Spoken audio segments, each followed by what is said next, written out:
ଆଜି ଏଇ ଅଙ୍ଗନରେ ଆମ୍ର ତୋରଣ, ଦେହଳିରେ ପୂର୍ଣ୍ଣକୁମ୍ଭ। କେଜାଣି କାହିଁକି ଆଜି ବୋଧେ ସେହି ଦିନ, ମହାଦିନ, ଅତି ମୁହୂର୍ତ୍ତର ଦିନ।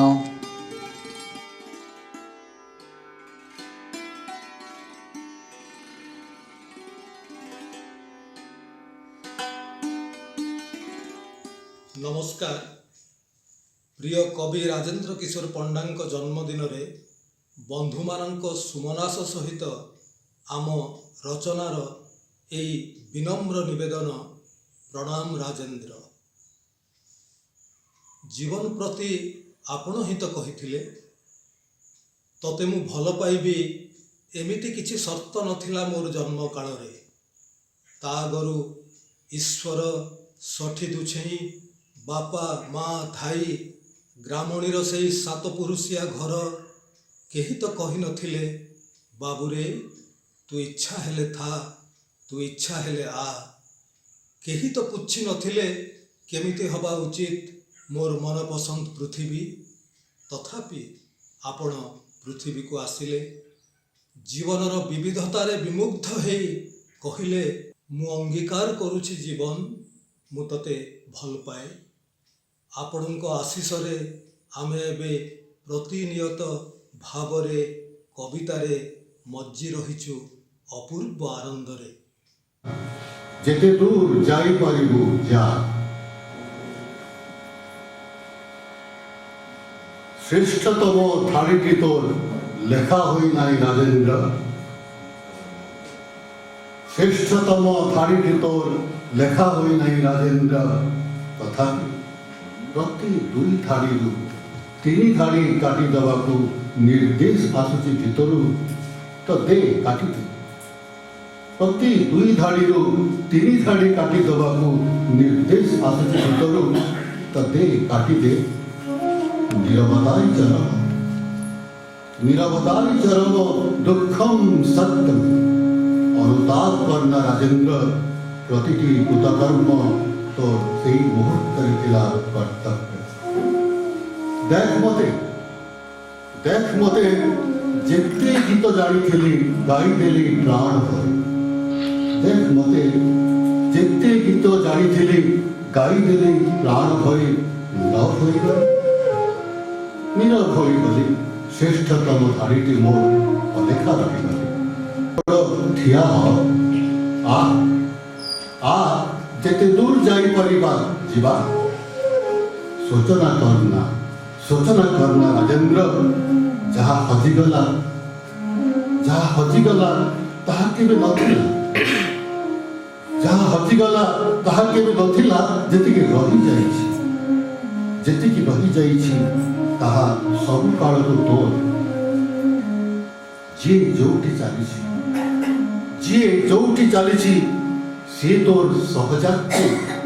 जे जोठी चालिछि से तोर सहयात्री। पाखरे था कि दूर था भल पाउथा।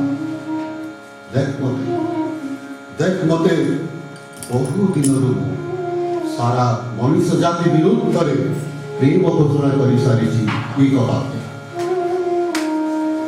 देख मते बहुत दिन सारा मनुष्य जाति विरुद्ध प्रेम घोषणा कर सारी। एक वाक्या सहस्र वर्षर यौवन मो धार मागिबी राजेन्द्र। सहस्र वर्षर यौवन मो धार मागिबी राजेन्द्र। न तोष न आउ काठ आधि व्याधि उन्माद जरा सब भोगिनी। आधि व्याधि उन्माद जरा सब भोगिनी। नर्क बाटे जीवा कथा तो जीवी। जदि मु कलंकित दिशे केबे, जदि मु कलंकित दिशे केबे निरीखी देखिबु। क्षीराब्धि बजिरे खुद कला फड़ा नहीं बंदीमान होई नाचुथि। मो भावरे मत्त मदरे मत्त ठाकुर विस्फोरण को साउटी ठुले छाती भीतर को ले। दक्षिण को आंचुड़ी दे अणचाश को कोटाली धर। मल्ली और मोगरी रक्त लुहा अंधार और इंद्रधनुर निरंतर विस्फोरण को साउटी ठुले छाती भीतर को ले। ଯାହା ନାହିଁ ତାହା କେବେ ନଥିଲା, ଯାହା ଅଛି ଯାହା ଆସୁଛି ସେସବୁ ତୋର ଏତିକି ଭାବ। ଯାହା ଅଛି ଯାହା ଆସୁଛି ସେସବୁ ତୋର ଏତିକି ଭାବ। ଯଦି କେହି ଆସେ ଯଦି ନେଇପାରିବୁ ସଙ୍ଗରେ ନେ। ଯଦି କେହି ଆସେ ଯଦି ନେଇପାରିବୁ ସଙ୍ଗରେ ନେ। ଯଦି କେହି ଦୂରେଇ ଯାଏ ସୂଚନା କରନା ରାଜେନ୍ଦ୍ର, ହସି ହସି ବିଦାୟ। କିଛି ଆଶଙ୍କା କରନା ରାଜେନ୍ଦ୍ର, ପ୍ରତିଟି ଆସନ୍ନ କର୍ମ ତ ଉପସ୍ଥିତ ମୁହୂର୍ତ୍ତ। ହାତ ଖସାଇ ନେଉଛୁ ମୋର ହାତ ମୁଠା ଭିତରୁ, ହାତ ଖସାଇ ନେଉଛୁ ମୋର ହାତ ମୁଠା ଭିତରୁ। ସଂକୋଚ କରନା ଯା, ସଂକୋଚ କରନା ଯା ରାଜେନ୍ଦ୍ର, ଯା ଯା ଯା। ଓଡ଼ିଆ କବିତାରେ ନୂଆ ବାକ୍ଶୈଳୀର ପ୍ରବର୍ତ୍ତକ କବି ରାଜେନ୍ଦ୍ର କିଶୋର ପଣ୍ଡାଙ୍କର ଶୁଭ ଜନ୍ମଦିନ ଅବସରରେ ପ୍ରଣାମ ଓ ଅଭିନନ୍ଦନ। ଓଡ଼ିଆ କବିତାକୁ ଆତ୍ମକୈନ୍ଦ୍ରିକତାରୁ ମୁକ୍ତି ଦେଇ ବିଷାଦକୁ ବିଦ୍ରୋହ, ନିରାଶାକୁ ଜିଜିବିଷା, ନିସଙ୍ଗତା ଓ ନୀରବତାକୁ ଆତ୍ମଧ୍ୟାନ ଓ ଶବ୍ଦର ଆୟୁଧରେ ରୂପାନ୍ତରିତ କରି ସେ ଆମମାନଙ୍କର ସମସ୍ତଙ୍କର ପ୍ରିୟ। ଅଭିନବ ଶବ୍ଦ ଓ ଭାବର ଖେଳୁଆଡ଼ କବି, ଏମିତି ମଧୁଶ୍ରାବୀ ହେଉଥାଉ ଆପଣଙ୍କ ଲେଖନୀ। ରାଜେନ୍ଦ୍ର କିଶୋର ପଣ୍ଡା ଆମ ସମୟର ଦିଗ୍ଗଜ କବି। କାବ୍ୟଶିଳ୍ପରେ ଏକାଧିକ ପରୀକ୍ଷାର ସମୁଜ୍ଜ୍ୱଳ ଅତିକ୍ରମଣରେ ସେ ଏକ ଅନନ୍ୟ ଦୃଷ୍ଟାନ୍ତ। ଓଡ଼ିଆ କବିତାରେ ବିଭିନ୍ନ କୋଟିକୁ ସଫଳତାର ସହିତ ସ୍ପର୍ଶ କରିଥିବା କବି ରାଜେନ୍ଦ୍ର କିଶୋର ପଣ୍ଡା। ଶତଦ୍ରୁ ଅନେକ, ଶୈଳକଳ୍ପ, ଗୌଣ ଦେବତା, ବହୁବ୍ରୀହି, ଅନ୍ୟା, ଚଉକାଠରେ ଚିରକାଳ, ଆପଣ ଅଛନ୍ତି, ଗୁଣାକ୍ଷର, ବୋଧିନଭ ଇତ୍ୟାଦି କବିତା ଗ୍ରନ୍ଥ ରଚନା କରି ସେ ଆମ ତରୁଣ ପିଢ଼ିଙ୍କ ପାଖରେ ଆଦର୍ଶ। ଭାଷାର ଚମତ୍କାରିତା, ବର୍ଣ୍ଣନାର ବିହଳତା, ବ୍ୟଞ୍ଜନାର ଅନୁକରଣୀୟତା ଏବଂ ଶବ୍ଦର କାରିଗରୀ, ଭାଷା ଭାବର ତୁଙ୍ଗିମା ହେଉଛି ରାଜେନ୍ଦ୍ର କିଶୋର ପଣ୍ଡାଙ୍କର କାବ୍ୟିକ ବୈଶିଷ୍ଟ୍ୟ। ତତ୍ସମ ଓ ତଦ୍ଭବ ଶବ୍ଦ, ଦେଶୀୟ ଓ ଶାସ୍ତ୍ରୀୟ ଶବ୍ଦର ପ୍ରୟୋଗରେ ସେ ଧୁରୀଣ। ସାରସ୍ୱତ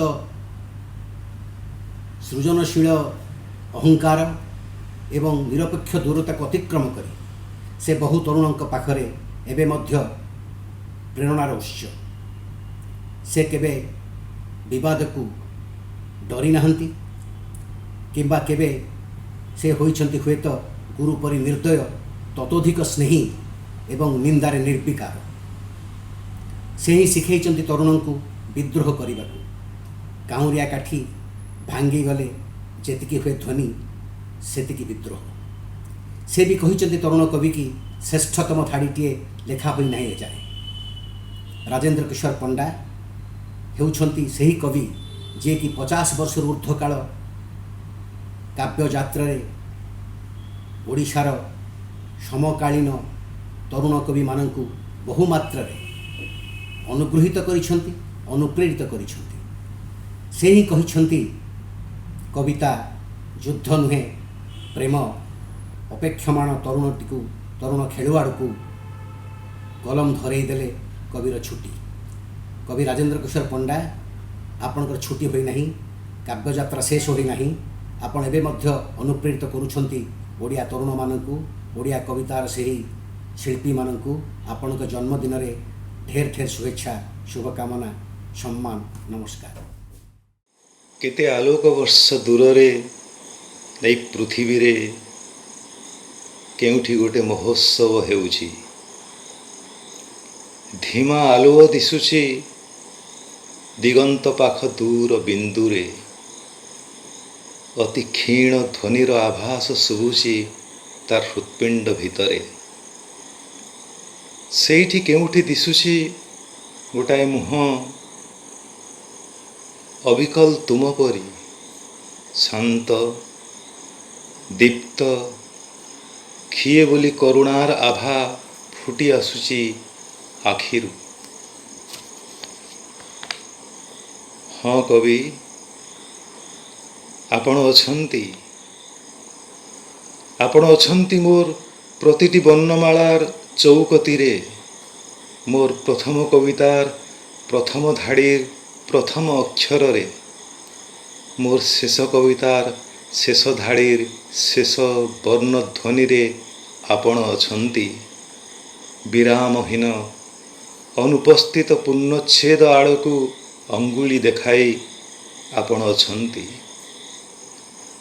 आज आपणकर जन्मतिथि रे आपण को अजस्र भल पाइबा ए दूररू दंडवत जनाओछि कवि स्वीकार करिब।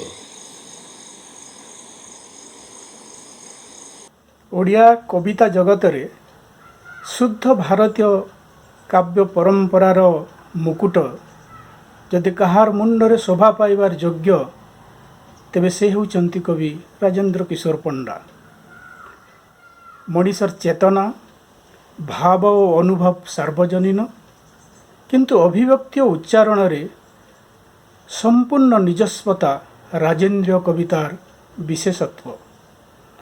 भावभूमिर एते बड़ विस्तृति भाषा और शैलीर छटारे एते विविधता आउ अन्य कौनसी कविंक पाखरे देखिबाकु मिले नाही।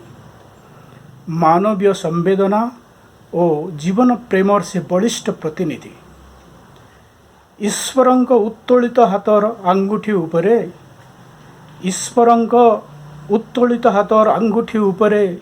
गोवर्धन परि तू आउ गोवर्धन चूड़ार उच्चतम बिंदुरे केनाए किशलय परि मु स्थिर ठिया होइछि। कवितार केतोटी धाड़ी रे समग्र जीवन को धरी रखि पारुतबा से महान जीवनवादी कवि राजेंद्र किशोर पंडा को तांको जन्मतिथि रे मोर अजस्र सम्मान और शुभेच्छा। जीवनवाद और मानववाद एक प्राज्ञ काव्यशिल्पी प्रिय कवि राजेंद्र किशोर पंडा से भूमि और भूमार कवि तांकर आज जन्मतिथि रे तांकु शुभेच्छा और अभिनंदन जणेबा सह मु आशीष भिक्षा करी निजकु गौरवान्वित मने करुछि। निजे राजेंद्र पंडा कहती मु अमर न होई पारे मोर आयुष्य किंतु इतिहास ठू दीर्घतर। मु अमर न होई पारे मोर आयुष्य किंतु इतिहास ठू दीर्घतर। सतरे बंधु चेतनार बयस न थाए देह भितरे चेतना को सीमित करा जाई न पारे। दिक दिक जलुथिबा चेतनाटाए आम प्रिय कवि राजेंद्र पंडा। कलम नई गले बलम उठाइबा किया स्वेच्छारे जले और निभि जाए भीतरर निया। कविता युद्ध नुहे प्रेम से साराटा जाक पृथ्वी विरुद्ध रे अनेक दिनरू प्रेम घोषणा करी सारिछंत। तेबे किछि कवितांश पढ़ी तांकु तांकरी कविता जरिबारे मु मोर शुभेच्छा और अभिनंदन जणेबी। धान सीसारे आहुरी क्षीर तुत्पकठी आहुरी रेशम अरणी भितरे आहुरी निया आखु भितरे महु भितरे आहुरी मिठा सलप गछरे अधिक रस आकाश भितरे आहुरी नीलिमा आहुरी चंद्रिका मनीष भितरे आहुरी मानविकता भरी दे बोली आज्ञा दे पारिबानी सिना प्रार्थना करिबा आस। से गोटे दिक दिक जलुथुबा चेतना तांकु आजी एई तिथिरे मु तांकर किछि शब्द अर्पण करी निजकु धन्य मने करुछि। जून 24 तारिख आमर प्रिय कवि राजेंद्र किशोर पंडांकर जन्मदिन। यही शुभ दिन रे कवि को मोर अनेक अनेक शुभेच्छा और प्रणाम। जो दिन कवि जन्म होइथिबे से दिन निश्चय साहित्य सरस्वती मुहरे गोटे निर्मल हस फुटिथिबो एवं आकाश उल्लसित होइथिबो एया भाबी जे गोटे उज्ज्वल नक्षत्र जन्म नेला पृथ्वी रे जे काल काल धरी साहित्यर आकाश को उद्भासित करी रखिबो। आज कवि जन्मदिन रे तांको संपर्कित किसी स्मृति शेयर करी। ज्योति विहार पढ़ुला समय मो डायरी रे कहीं जड़े लिखिदे तुमको भेटबार पुण्य एत अधिक जे मन हुए मोक्षजीवी पाए तांकर क्लासिक लाइन मत कि जना नाला यह राजेंद्र किशोर पंडा कविता मु भावुली यह रमाकांत रथंकर कवितार लाइन से मु अन्या पढ़ी नी जी कविता मु पढ़ी मो नजर जी आसाला मत से जन पुरुषवादी कवि परी लगुले कवितार गोटे द्रुत ये स्वर माने योद्धार स्वर गोटे गुरु गंभीर दाम्भिकतापूर्ण स्वर मत शुभुला शेष में अन्य पढ़िले लाइब्रेरी आनी एवं देखिली कवितार कमनीय प्रेमावेगर सौंदर्य से जो अन्यार नारी कायाटी से गढ़ी ओदा माटी और नील आकाश को चकटी से रहस्यमयी श्वेतांबरीर मोहरु एजाए आम मुकुली पार्छु कि आ गोटे स्मृति अच्छी मोर बाहागर समय मोर जड़े भाई संपर्क भाई जड़े मत पचारे तो उपहार कौन नेबू मुझे अन्या बहीटी आनिक देवाई कही आ गोटे स्मृति है मोर बंधु मान सहित आम कथा होलु ज्योति बिहार कैंपस रे लाजकुलीलता कविताटी पढ़ी सेटा काले से ज्योति बिहार कैंपस ही कथा आ प्रेमिका भी यही थे खूब आम अनुमान करूँ किए केमिति प्रेमिका भारी आग्रह लगे जाना व्यक्तिगत जीवन विषय शेष पुणी कथा हो छाड़ आम कविता पढ़ा कवि को कहीं खिनभिन करवा कवि पर निजे कहते प्रश्न पचारना कवि केउठी क्यों आस्थान द्वारबंधर क्यों पाखरे कि दाय तुमार सतरे आमे आमर सीमित मु अंततः मोर सीमित ज्ञान रे सीमित शक्ति रे कवि राजेंद्र किशोर पंडांकर कविता को कली पारिबी नाही से तो कवितार महासमुद्र जेतिकी थर डुबा सेतिकी नुआ नुआ सौंदर्य रे अभिभूत होगाक पड़े आचंबित होगाक पड़े आज जन्मदिन तांकर प्रतिटी जन्म तो गोटे नुआ आरंभ प्रतिटी जन्मदिन तो गोटे नुआ आरंभ तो तांकरी भाषा रे कहले प्रतिनियत नुआ आरंभ दियो दिग दियो असंख्य दियो इच्छा आरोहण अनिश्चित से विस्मय पाई उत्कंठित मु जहाँ कि आसन्न मु वर्तमान सेठारे कवि को आउ थे शुभेच्छा अभिनंदन सब कवि सुखरे रुहतु खुशी रुहतु दीर्घायु हुंतु एवं आशीर्वाद हाथ आम उपर था प्रणाम।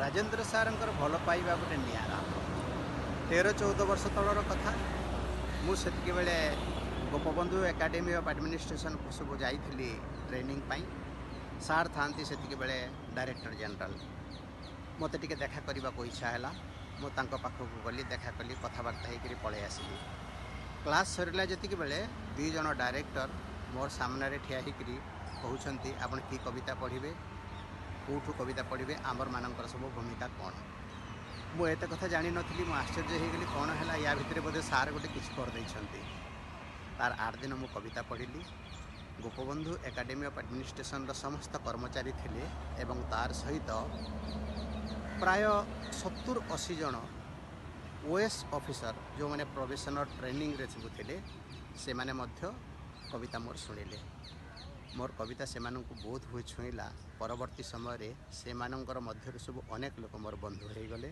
मत से दिन सब से माने सब राति सब नहीं करी हॉस्टेल रे रखिक खुआई पियाई करी सब कविता कथा सब अनेक कथा सब शुणी ये होउछंती राजेंद्र सारंकर जन्मदिन रे तांको मु बहुत बहुत हृदय शुभेच्छा जनाऊँगी से दीर्घायु हुंतु से एमती आमको भल पाऊँ धन्यवाद। नमस्कार।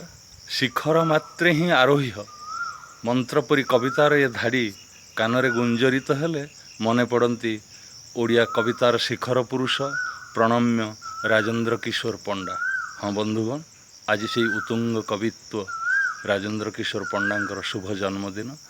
ଏହି ଅବସରରେ ହୃଦୟର ଗଭୀର ଅଭିନନ୍ଦନ ସହିତ କବିଙ୍କୁ କୋଟି କୋଟି ପ୍ରଣାମ। ବାସ୍ତବରେ ତାଙ୍କ ଶୁଭ ଜନ୍ମଦିନରେ ଅଭିନନ୍ଦନ ଜଣାଇବା ପାଇଁ ମୋ ପାଖରେ କିଛି ଭାଷା ନାହିଁ। ତେଣୁ ଆଜି ତାଙ୍କରି ଭାଷାରେ ତାଙ୍କରି କବିତାରେ ତାଙ୍କ ଜନ୍ମଦିନର ଶୁଭକାମନା ଜଣାଉଛି। କବିତାର ସଂକଳନର ନାମ ବହୁବ୍ରୀହି ଏବଂ ଏହି ସଂକଳନରୁ ଗୋଟିଏ କବିତାର ଧାଡ଼ି ଉଦ୍ଧାର କରୁଛି ଏହି ଅବସରରେ। ଧାଡ଼ିଏ କବିତାର ବିଶଲ୍ୟକରଣୀ ପାଇଁ, ଧାଡ଼ିଏ କବିତାର ବିଶଲ୍ୟକରଣୀ ପାଇଁ ବିଶାଳ ଗଦ୍ୟର ଗନ୍ଧମାର୍ଦ୍ଦନ ବୋହି ଆଣିବାକୁ ପଡ଼େ। ମେଘ ଓ ତାରା ସହ ଖେଳ ଖେଳି ସାରି ଓହ୍ଲେଇ ଆସେ ପ୍ରବୀଣ, ହାତ ଦେଖେଇ ଦିଏ ହାତ କଡ଼ିକୁ ପାଦ ବେଡ଼ିକୁ। ବାସ୍ତବରେ ଓଡ଼ିଆ କବିତାର ପରମ୍ପରାରେ ଏକମାତ୍ର ରାଜେନ୍ଦ୍ର କିଶୋର ହିଁ ଏଭଳି କବିତ୍ୱ ଯେ ଜୀବନର ଅସଲ ଗୂଢ଼ତମ ସତ୍ୟକୁ ଉନ୍ମୋଚିତ କରିପାରନ୍ତି। ବାସ୍ତବରେ ଗଦ୍ୟମୟ କର୍କଶ ପୀଡ଼ିତ ଏ ଜୀବନ ପାଇଁ ପ୍ରକୃତ ସାନ୍ତ୍ୱନା, ପ୍ରକୃତ ମହୌଷଧି, ପ୍ରକୃତ ବିଶଲ୍ୟକରଣୀ ହେଉଛି କବିତା। ବାଃ କବି, ଆଜି ଆପଣଙ୍କ ଶୁଭ ଜନ୍ମଦିନରେ ପୁଣି ଥରେ ଆପଣଙ୍କୁ ଅଜସ୍ର ଅଭିନନ୍ଦନ, ନମସ୍କାର। ରାଜେନ୍ଦ୍ର ପଣ୍ଡା ଜଣେ ପ୍ରେମିକ କବି, ଜଣେ ଶବ୍ଦର ଯାଦୁକର, ମଧୋସ୍ କବି, ମାତାଲ କବି ରାଜେନ୍ଦ୍ର କିଶୋର ପଣ୍ଡା। ତାଙ୍କର ଗୋଟେ କବିତା ମୋତେ ବାରମ୍ବାର ଆକ୍ରାନ୍ତ କରେ। ଶାମ୍ବ ଘାରୁଚି ନାରୀ ବେଶେ, ଶ୍ୟାମଳ ମାୟା ତାର ଦେଶେ ଦେଶେ, ଉପର ନୀଳ କମଳ ରଙ୍ଗ ତାର, ଚରଣ ଯୁଗଳର ଗତି କି ମନୋହର, ଶ୍ୟାମଳ ମାୟା ତାର ଦେଶେ ଦେଶେ ଦେଶେ ଦେଶେ, ଶାମ୍ବ ଘାରୁଚି ମୋତେ ନାରୀ ବେଶେ। ମୁଁ ଯଦି କବିତା ଲେଖିଥାନ୍ତି ଅନ୍ୟମାନଙ୍କ ପରି ରାଜେନ୍ଦ୍ରଙ୍କ କବିତାର କାଦମ୍ବରୀ ପାନ କରି ଲିଭର ସିରୋସିସ୍ରେ ଆକ୍ରାନ୍ତ ହୋଇସାରିଥାନ୍ତି। ମୋର ଭାଗ୍ୟ ଭଲ, ମୁଁ ଗଦ୍ୟ ଲେଖୁଛି ବୋଲି ମୁଁ ଜିଇଛି, ନହେଲେ ରାଜେନ୍ଦ୍ରଙ୍କ ଛାଇରେ କେତେବେଳୁ ଝାଉଁଳି ସାରି ଲୀନ ହୋଇ ସାରିଯାଆନ୍ତିଣି। ରାଜେନ୍ଦ୍ରଙ୍କୁ ମୋର ଜନ୍ମଦିନର ଶୁଭେଚ୍ଛା, ନମସ୍କାର। ହଜାର ସାଲ ଜୋ ରାଜେନ୍ଦ୍ର ପଣ୍ଡା। ନୀଳ ମୁଲାୟମ ଆଲୋକମୟ ତାରଲ୍ୟରେ ହିଁ ନିର୍ମିତ ତମର ଦେହ, ଲାଲ ଶାଢ଼ୀ ପିନ୍ଧିଲେ ବି ବାଇଗଣୀ ଦିଶେ, ଝଡ଼ ହିଁ ସୁଜିପାରେ କେବଳ କିଛି ଲାଲ ରଙ୍ଗର ଢେଉ, ଶୁଭି ଯାଇପାରେ ହଠାତ୍ କିଛି ପାଣି କାଚର ରୁଣୁ ଝୁଣୁ, କିଛି ଧଳା କୋଇଲିର କୁହୁ।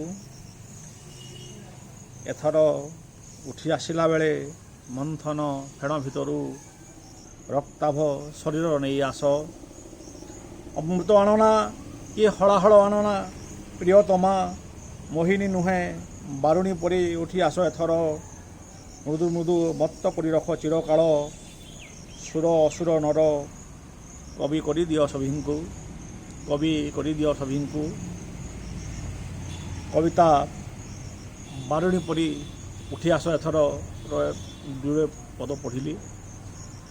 ଆଜି ପ୍ରିୟ ପୂଜ୍ୟ ଅଗ୍ରଜ ମୂର୍ଦ୍ଧନ୍ୟ କବି ରାଜେନ୍ଦ୍ର କିଶୋର ପଣ୍ଡାଙ୍କ ଜନ୍ମଦିନ। ଏ ଅବସରରେ ମୁଁ ତାଙ୍କର ଉଜ୍ଜଳ ଅନନ୍ତ ଭବିଷ୍ୟତ କାମନା କରୁଛି। ସାର୍ ଦୀର୍ଘଜୀବୀ ହୁଅନ୍ତୁ, ତାଙ୍କର ବାଟରେ ପ୍ରଭୁ ଜଗନ୍ନାଥଙ୍କର ଆଶିଷ ବୃଷ୍ଟି ହେଉ, ଏତିକି କାମନା। ପ୍ରଣାମ ପୂଜ୍ୟ କବିଙ୍କୁ। ସାମ୍ପ୍ରତିକ ଓଡ଼ିଆ ସାହିତ୍ୟ ତଥା କବିତା ଜଗତର ଅନ୍ୟତମ ବିନ୍ଧାଣୀ ଓ ଶବ୍ଦ ସମ୍ରାଟ ପ୍ରଣମ୍ୟ କବି ଶ୍ରୀଯୁକ୍ତ ରାଜେନ୍ଦ୍ର କିଶୋର ପଣ୍ଡାଙ୍କର ଶୁଭ ଜନ୍ମଦିନ ଅବସରରେ ତାଙ୍କ କବିତାର ଜଣେ ମୁଗ୍ଧ ପାଠିକା ହିସାବରେ ମୁଁ କବିଙ୍କୁ ଅଜସ୍ର ଅଭିନନ୍ଦନ ତଥା ପ୍ରଣାମ ଜଣାଉଛି। କବିଙ୍କୁ ମୁଁ ଏଥିପାଇଁ ଶବ୍ଦ ସମ୍ରାଟ ବୋଲି କହେ, କାରଣ ତାଙ୍କର ଶବ୍ଦ ପାଣ୍ଡିତ୍ୟ ଓ ଶବ୍ଦ ନିର୍ମାଣର ଅଭିନବତ୍ୱ ଅତୁଳନୀୟ। ତାଙ୍କ କବିତା ପଢ଼ିଲା ବେଳେ ମନେ ହୁଏ ଅତି ସୂକ୍ଷ୍ମ ଅନୁଭବ ପାଇଁ ମିଳୁନଥିବା ଯଥାର୍ଥ ଶବ୍ଦଟିଏ ସିଏ ଆବିଷ୍କାର କରି କବିତାକୁ ଶବ୍ଦ ସଙ୍କଟରୁ ମୁକୁଳେଇ ଦେଇପାରନ୍ତି। ଅନେକ ସମୟରେ ମନେ ହୁଏ କବିତା ପ୍ରତି ଆସକ୍ତି ଓ ଅନୁରକ୍ତିରେ ହିଁ ତାଙ୍କର ସମଗ୍ର ଚେତନା ଓ ବ୍ୟକ୍ତିତ୍ୱ ଗଢ଼ା। କବିତା ଆବୃତ୍ତି କଲାବେଳେ ତାଙ୍କର ଗାମ୍ଭୀର୍ଯ୍ୟପୂର୍ଣ୍ଣ ଓ ଉଦାତ୍ତ ଉଚ୍ଚାରଣ ଯିଏ ଶୁଣିଛି ସେ ନିଶ୍ଚୟ କହିବ ଯେ ତାଙ୍କ କବିତା ନିଃସରିତ ହୁଏ ଅନ୍ତରର ଅନ୍ତଃକୋଣରୁ। ଅଗ୍ରଜଙ୍କ ପ୍ରତି ତାଙ୍କର ସ୍ୱାଭାବିକ ସମ୍ମାନବୋଧ ଓ ଅନୁଜଙ୍କ ପ୍ରତି ସ୍ନେହ ଅନୁକରଣୀୟ। ଏକଥା କହିବା ପାଇଁ ଓ ଶୁଣିବା ପାଇଁ ଭଲ ଲାଗୁଥିଲେ ମଧ୍ୟ କାର୍ଯ୍ୟକାରିତା ବେଳକୁ ଏହାକୁ ପ୍ରତ୍ୟକ୍ଷୀଭୂତ କରିବା ଓ ଅନୁପାଳନ କରିବା କଷ୍ଟକର ମନେ ହୁଏ। କିନ୍ତୁ କବିଙ୍କ ଜୀବନଚର୍ଯ୍ୟା ଓ କାବ୍ୟ ଚର୍ଯ୍ୟାର ଏହା ଏକ ସ୍ୱାଭାବିକ ତଥା ସହଜ ଦିଗ ଭଳି ଅନୁଭବ କରି ହୁଏ। ନିରନ୍ତର ଭାବରେ କାବ୍ୟ ଭାରତୀଙ୍କ ସେବାରେ ନିଜକୁ ଉତ୍ସର୍ଗ କରିଥିବା ଆମ ଓଡ଼ିଆ କାବ୍ୟ ଆକାଶର ଏହି ଧ୍ରୁବତାରା କବି ଶ୍ରୀଯୁକ୍ତ ପଣ୍ଡାଙ୍କର ଏହି ଶୁଭ ଜନ୍ମଦିନରେ ମୁଁ ଭଗବାନଙ୍କ ନିକଟରେ ପ୍ରାର୍ଥନା କରିବି ପ୍ରଭୁ ଜଗନ୍ନାଥ ତାଙ୍କୁ ନିରୋଗ ରଖନ୍ତୁ, ସୁସ୍ଥ ରଖନ୍ତୁ ଏବଂ ତାଙ୍କର କାବ୍ୟ ଯାତ୍ରା ଏହିଭଳି ଅବ୍ୟାହତ ରହୁ। ପୁନଶ୍ଚ କବିଙ୍କୁ ଅଜସ୍ର ଅଭିନନ୍ଦନ ଏବଂ ପ୍ରଣାମ ଜଣାଉଛି। कवि राजेंद्र पंडा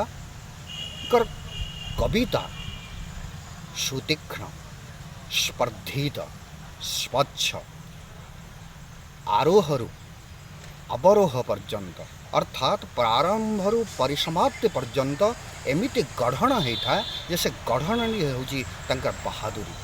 शब्दर कुटिकम सहित जो उपनिषदीय उच्चारण करती से दोहली जाए पाठक।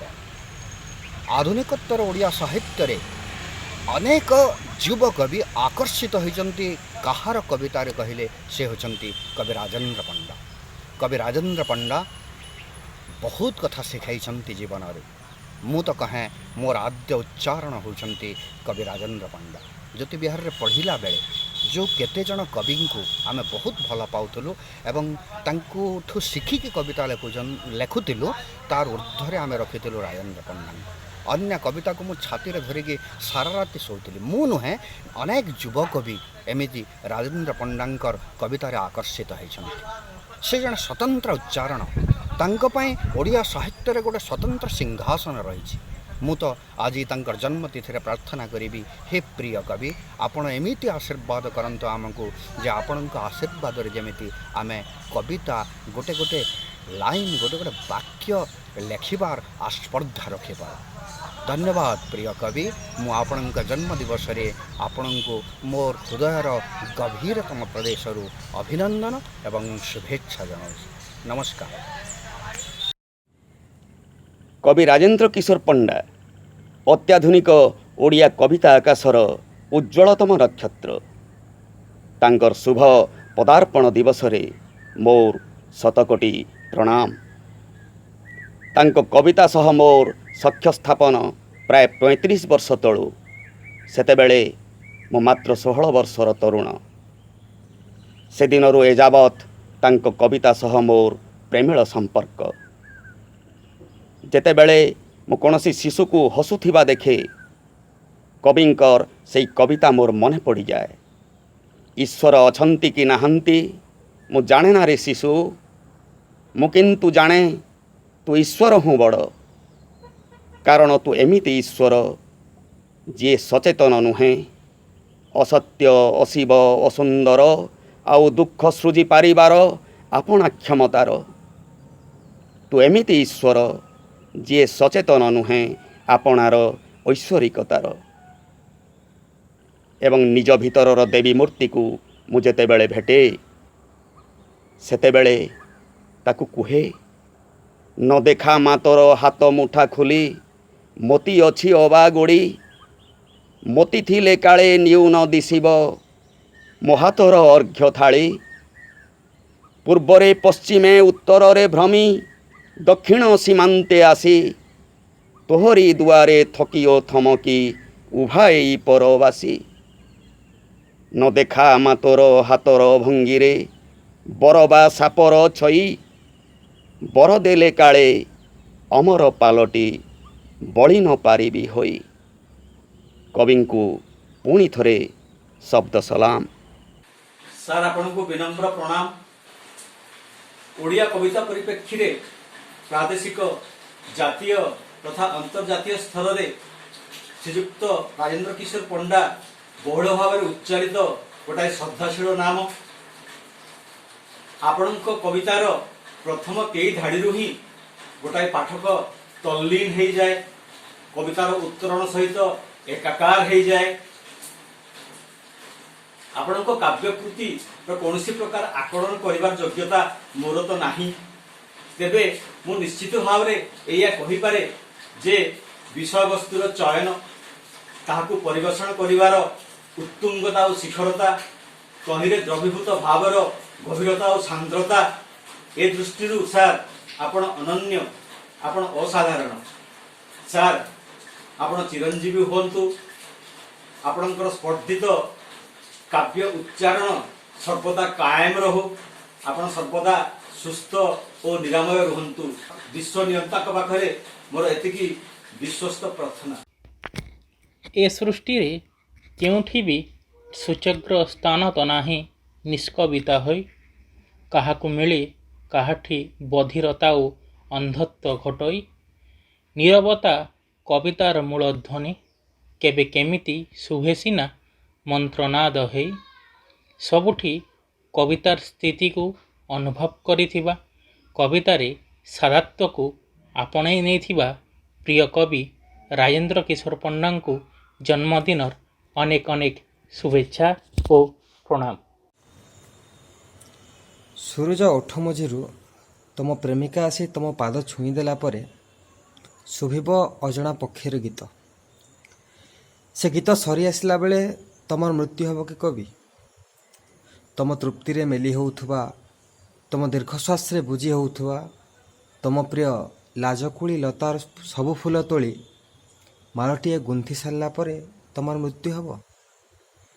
ସୁରାପାତ୍ରରେ ଟଳଟଳ ବରଫ ପରି ତମ ଚକ୍ଷୁ, ଶୂନ୍ୟରୁ ମହାଶୂନ୍ୟ ଦର୍ଶନେ ପ୍ରତ୍ୟହ ଘୁରି ବୁଲେ। ତମର ମୃତ୍ୟୁ ହେବ କି ସେ ଚକ୍ଷୁ ପାଲଟି ଗଲେ ଚିତ୍ର?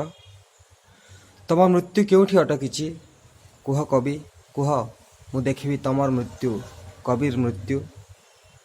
କୁହ କବି କୁହ, ମୁଁ ଦେଖିବି କବିର ମୃତ୍ୟୁ ପରେ କେମିତି ଏ ସୂରୁଜ, ଏ ପକ୍ଷୀ, ଏ ଲାଜକୁଳି କେବଳ ହିଁ ଭୋଗୁଥିବେ ଚିରକାଳ ମୃତ୍ୟୁ। ଜନ୍ମଦିନର ଅନେକ ଅନେକ ଶୁଭେଚ୍ଛା ସାର୍, ପ୍ରଣାମ କରୁଛି ଆପଣଙ୍କୁ, ଆପଣଙ୍କର ଦୀର୍ଘ ଜୀବନ କାମନା କରୁଛି। ନମସ୍କାର। ଓଡ଼ିଆ ସାହିତ୍ୟର ଗୋଟେ ଶ୍ରଦ୍ଧାଶୀଳ ଉଚ୍ଚାରଣ, ଯାହାର ନାମ ଆମେ ସମ୍ମାନର ସହିତ ନେଉ, ଭଲ ପାଇବାର ସହିତ ନେଉ, ଆମର ପ୍ରିୟ କବି ରାଜେନ୍ଦ୍ର ପଣ୍ଡା ସାର୍। ଆଜି ତାଙ୍କର ଜନ୍ମଦିନ। ତାଙ୍କ ଜନ୍ମଦିନରେ ମୁଁ ଦିଲସେ ଚାହୁଁଛି ଈଶ୍ୱର ତାଙ୍କୁ ସୁସ୍ଥ ଓ ନିରାମୟ ରଖନ୍ତୁ, ଜୀବନ ତାଙ୍କ ପାଇଁ ସୁନ୍ଦର, ଲୋଭନୀୟ, ଅର୍ଥପୂର୍ଣ୍ଣ ହେବ। ଖୁବ୍ ଲେଖନ୍ତୁ ସାର୍, ଖୁବ୍ ଲେଖନ୍ତୁ, ଖୁବ୍ ଆଗକୁ ଚାଲନ୍ତୁ। ତାଙ୍କ ପଛେ ପଛେ ଆମେ ଅଛୁ, ତାଙ୍କ ଆଶୀର୍ବାଦର ହାତ ଆମ ଉପରେ ଥାଉ। ବାସ୍ ଏତିକି ହିଁ ଦିଲସେ ମୁଁ ଚାହୁଁଛି। ଅନେକ ଅନେକ ଶୁଭକାମନା ସାର୍ଙ୍କ ପାଇଁ। ନମସ୍କାର। କବି ରାଜେନ୍ଦ୍ର କିଶୋର ପଣ୍ଡାଙ୍କ ଶୁଭ ଜନ୍ମଦିନରେ ତାଙ୍କୁ ଅନେକ ଅନେକ ଶୁଭେଚ୍ଛା ଏବଂ ଅଭିନନ୍ଦନ। ଏ ଅବସରରେ ତାଙ୍କର ଗୋଟେ କବିତା ମୋର ମନେ ପଡ଼େ। ଲାଜକୁଳି ଫୁଲକୁ ଛୁଇଁଲେ ବି ବୁଝି ହୁଏ ନାହିଁ, ରଙ୍ଗ ତାର ଥାଏ ଠିକ୍ ସେମିତି। ଫିକା ବାଇଗଣୀ ସଙ୍ଗେ ଗୋଲାପୀ ମିଶାମିଶି, ପତ୍ରରେ ମୋର କି ଗରଜ, ପତ୍ରରେ ମୋର କି ଗରଜ, ଫୁଲ ଫୁଲ ଫୁଲ। ଲାଜକୁଳି ଫୁଲ ପାଇଁ ଏଇ କବି ଉଜେଇ ଦେଇପାରେ ଅବଶିଷ୍ଟ ତାର ଜୀବନ କାଳ। ଭାବ, ଭାଷା ଓ ଶବ୍ଦର ଯାଦୁକର କବି ରାଜେନ୍ଦ୍ର କିଶୋର ପଣ୍ଡାଙ୍କ ଏକ ସୁସ୍ଥ ଏବଂ ନିରାମୟ ଜୀବନ କାମନା କରୁଛି। ତାଙ୍କ ଲେଖନୀରୁ ଝରୁ ଆହୁରି କାଳଜୟୀ କବିତା ସବୁ। ନମସ୍କାର। ରଚନାର ଅନୁରୋଧରେ ପ୍ରିୟ କବିଙ୍କ ପ୍ରତି ଶୁଭେଚ୍ଛା ଜଣାଇଥିବା ସମସ୍ତ ବନ୍ଧୁମାନଙ୍କ ପ୍ରତି ଆମେ କୃତଜ୍ଞ। ପ୍ରିୟ କବିଙ୍କୁ ଆମର ପ୍ରଣାମ ଓ ଶୁଭେଚ୍ଛା। ଜୀବନ ପ୍ରତି ତାଙ୍କର ଶେଷ ପଦ ଆମର ଧ୍ୟେୟ ହେଉ। ମୋତେ ଏଇ ବର ଦେରେ ଜୀବନ, ଥରକୁ ଥର ମୁଁ ଯେମିତି ତୋର ଅଥଳ ଅଥୟ ଡଅଁର ଭିତରେ ଅତି ଛୋଟ ଏକ ହୁଲି ଡଙ୍ଗା ପରି ଏମିତି ଉଲ୍ଲାସରେ ବେଦନାରେ ନାଚୁଥିବି, ଡେଉଁଥିବି, ଘୁରୁଥିବି, ଛିଟକୁଥିବି। ମୋକ୍ଷ ଫୋକ୍ଷ ମୋର ଲୋଡ଼ା ନାହିଁ।